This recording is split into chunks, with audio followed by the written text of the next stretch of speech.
In this video, I'm going to teach you how to save Paladin Danse in Fallout 4. It's a very easy process, so make sure to follow along. In this video, I'm going to teach you how to save Danse in the Blind Betrayal quest. If you don't want to kill him, then there is an option to actually save him. To achieve this, you will need to pass some checks, including a charisma check.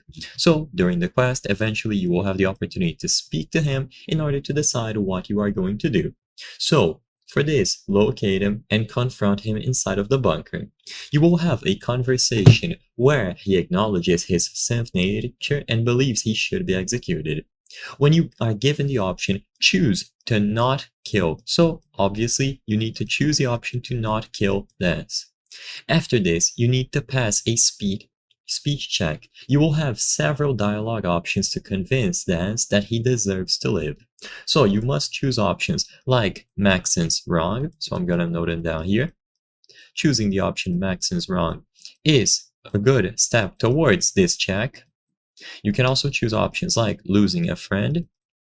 Losing a friend is another one that will impact this decision. And lastly, options like that it's a coward's way out. So all of these are viable choices to achieve this. Choose them once they appear, and passing the medium difficulty speed check will convince Danse to hand over his holotags for you to give to Maxon. With this done, go back, speak to Maxon, and the quest will be done. Danse will then be alive. So what you have to do is pass this check by choosing options like these and persuading him that he should live. I hope I was able to help you on how to save Paladin Danse Fallout 4. If this video helped you, please be sure to leave a like and subscribe for more very easy tips. Thank you for watching.